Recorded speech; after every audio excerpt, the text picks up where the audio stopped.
用是大家都可以用。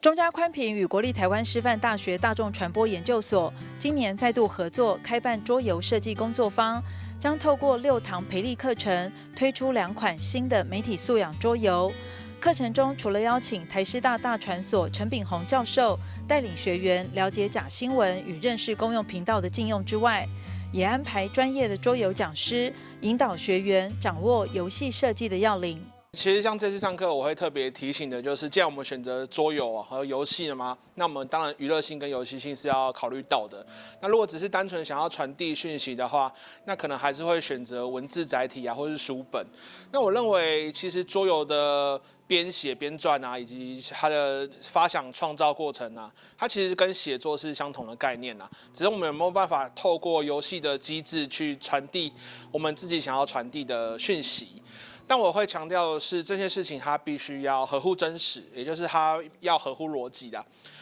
因为有些状况下是我们想要讲的东西太多了，就我们把游戏变得很复杂，然后或者是不小心太说教了。那我们就是想讲说，我们就是要好好的去辨识假新闻啊，然后就变成说教，可是我们就少了蛮多的体验。我觉得游戏它作为载具，其实是多一个不同的体验过程。那我们体验过后之后，才能去反思，而不是说我直接给你一个答案，要求你就是照着我的答案去运作。那我觉得这是桌游比较可以达到的地方。掌握技巧的部分嘛，我觉得第一个有点类似是考量到你的 TA 受众是哪些人。比如说你设计给高中生玩的游戏，但是你最后把它说我是要给小学生学习媒体素养，可能这样就不是很适合。好，然后另外一个就是要适时的舍弃，因为你知道真的要讲假新闻或者讲媒体禁用这些东西啊，它是一个蛮大的议题。那它在整个系统运作，你要把它包进一个桌游，它其实是不可能达到的一个方式。好，或者是它有可能达到，或者是游戏会变很大。那这边就会遇到一个问题，这个游戏就可能没办法推广。我个人会认为，我们这次的目的是希望来推广这些概念的话，那它就必须要合乎大众还吃得下的范围。对，所以我会提醒他们，就是可能蛮多东西是要记得，有舍才会有得吧。媒体素养桌游工作坊主要是由中嘉数位股份有限公司跟我们台师大合作的，然后主要来说，我们打造了2款主题，一个是有线电视的公用频道的媒体跟媒体禁用权，还有假新闻这2个议题这样子。然后我们的课程是从7月30号到11月，然后为期就是会有6周的课程这样。那我们都是透过假日6日的时候来参与。那民众的话，包含了学生、老师，然后还有志工，然后都有来参加我们的活动这样子。那其实就是因为有线电视公用频道在1993年就是成立嘛，然后明年就是30年了，我们也想说透过就是帮这个桌游算是送给公用频道一个礼物。然后假新闻的话，因为现在议题就是还蛮夯的，所以我们也希望说，民众可以透过了解假新闻，透过桌游来了解假新闻这个议题，这样子。来参加桌游工作坊的学员有国中小老师、家教老师、大学生、研究生与社区志工。对于能够亲自设计桌游来推广媒体素养，觉得是一个难得的学习经验。那会来参加这次工作坊的话，主要是因为它的主题是包含了媒体素养跟桌游。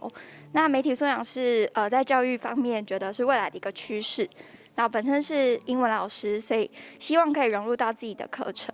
那桌游的话，它是一个现在算是一种趋势的一个教学的模式。那可以让学生在过程当中参与度更高，那也可以透过这样的方式去模拟现在的各种生活的情况，所以希望能够有这样的技能，那可以融入到自己的教学，那未来可以推广到更多的领域。因为我本身是读传播的学生，所以对于媒体素养这个议题本来就还蛮有关注的。那刚好因为现在媒体素养也是大家在整个一般群众啊，或是在民间推广跟政府之间都有在希望能够大家一起养成的一个意识嘛。那刚好有桌游的这一个媒材可以来实践这个媒体意识的教学，我觉得是很有意义的一件事情。然后因为现在最多遇到假新闻的议题还有事件，除了那些传播假新闻的那些